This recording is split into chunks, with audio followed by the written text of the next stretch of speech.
beautiful rolling hills of upstate New York for round 12 of our 13-event series in AMA Motocross. 75 degrees, only 40% humidity, perfect conditions. Despite the fact that Ricky Carmichael already has the championship in hand, I think we can expect a prideful performance from both Windham and Carmichael. Plus, those other riders trying to make their mark, David. Well, there's some new guys, but look at how the riders are all sitting straight up now. They've all learned. They don't forget right at the end to lean forward. Right next to each other, Windham and Carmichael, and it's Brock Sellards with a good start, number 80. He gets the whole shot. Oh, some carnage in turn one. Windham with the two Kawasaki's in front of him, and the Honda on his tail as Ricky Carmichael. Now, here comes Windham cutting to the inside, moving into second place easily. Good, clean pass. Carmichael, Windham, Brock Sellards, and Stefan Roncata is the Honda of Troy, rider who is just in front of two Team Honda riders, Scott Sheik and Steve Lamson. Normally that Honda horsepower is first at the corner. Sheik and Lamson, pretty good starts, but not right up front. That concrete starting pad really changes things. Ricky Carmichael, number 70. Good speed coming down the hill. The off-camber turn. Whoa, Windham almost lost it. Coming in from the outside, and it looked like he was trying to get over top one of the berms, get out back into that main groove. Almost lost the front end. Good save. Battle for fourth. As we come off the leaders, there you see Lamson approaching Roncata. Roncata has had a good learning year. What you would expect out of a first year in 125 action. Well, just like the leader, Carmichael, he's seen all these racetracks, or most of them, for the first time. Here comes Lamson to the outside. Steve Lamson, of course, with a wealth of experience, and Roncata really riding on the edge, retakes the position. Roncata doing a great job holding off the number 1 plate. Back out in front, Windham now. Look at the bar-to-bar action. He's putting the wheel out in front to show Ricky Carmichael he still means business. RC's had a lot of pressure for a while now. Windham's doing exactly what he should be doing. He's doing it with magic marker on the back of his jersey. Switching to the inside right there. That was interesting. Jumped all the way across. Oh, good move by Windham. Scott Sheik slowing down. Let's check in with Davey in the mechanics area to see what the problem might be. All right, Bobby, tough break. If I'm not mistaken, you guys are missing a foot peg. Yeah, it looks like the foot peg broke off the frame, so he's going to have to just keep soldiering around out there and get what we can. Is there any chances to come in and pit, or is there just nothing you can do about that? I don't know if the bracket's broke off the frame or what, so I just want him to stay out there and try and get as many points as he can. That's all we can do. Ouch. Off that double jump, he's coming down like jumping off the roof of your house. No foot peg. You can see there as he went by, he's holding his foot off to the side. About 10 minutes or so to go. I mean, just try to imagine standing on one leg for 10 minutes. That'd be easy. Try to do it on a motorcycle with suspension compressing, all that G-force, landing off a jump, so you have to spend a lot more time on the seat. And these guys are so youthful. We're going to see this rivalry hopefully for many, many years. Windham holding on to the edge. Tight turn. Carmichael right on his rear wheel. Oh, the closest finish of the year for the 125's.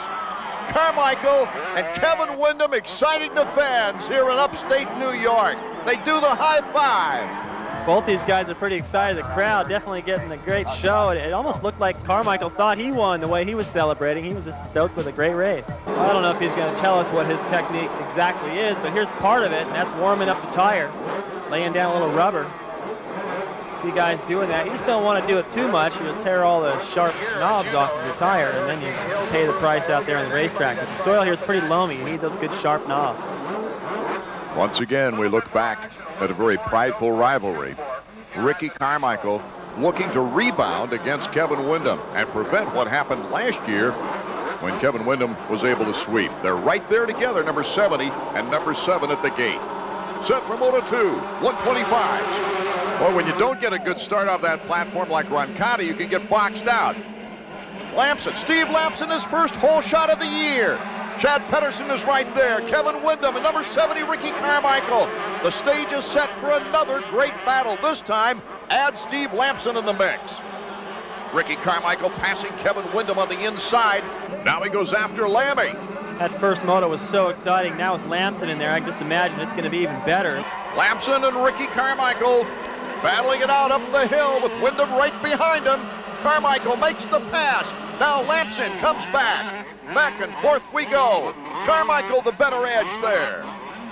Well, he is just relentless. This is the most aggressive I've seen anybody ride since I saw Bob Hanna in his early days. He just bursted onto the scene, and he didn't care who was the established guy, who was leading the points, who was there, who was expected to do whatever. He just said, I'm going to go faster than these guys. Whatever it takes to get to the finish line first, that's what I'm going to do. And that's the way Carmichael rides all the time, indoors and out.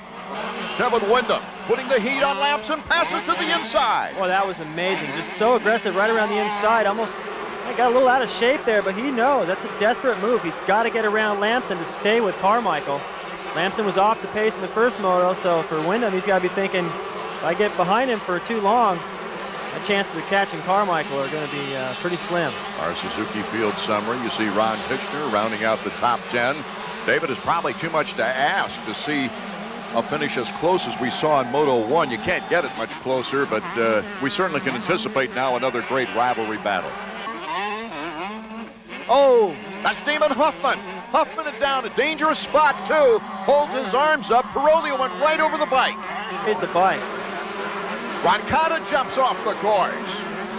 Gets right back on, not losing a position, not gaining a position as well. Let's take another look. Well, he just hit a bump there, swapped out of control. The bike, the back end pitched out to his right. It angled him all the way to the inside. After that great battle in Moto 1, he sees his way clear here in Moto 2. Of course, Carmichael becoming the first independent team rider ever to win a 125 national title. The checkers for Ricky. This is history in the making. We'll see who takes off and gets the whole shot. Emmig's good at it, but look at there. It's the four-stroke, number 20, Doug Henry gets the whole shot. Hughes in good position right now to take the lead. Hughes, our new leader. There goes Bradshaw the same way Hughes did to the inside. So now it's Hughes, Henry and Bradshaw battling it out for second place. Larry Ward coming up in third or fourth. Emig really on the move right now. We mentioned earlier he needs only a 20th. Button just gets out of his way. Emig is also making a move up as you see him on our screen. Dowd has taken the lead away from Ryan Hughes. Great line. The same line Emig was using. He comes over that double jump up there at the top.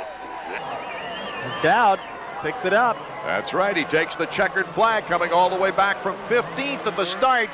And Jeff Emig coming across the line right now. Number 1 is number 1 once again.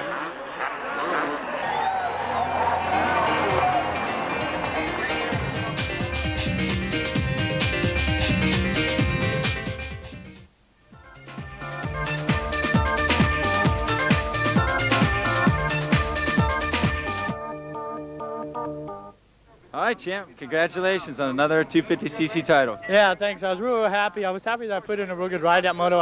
When I was behind, the whole little pack, I knew that it was John behind me, and I made a mistake in the back, and he got by.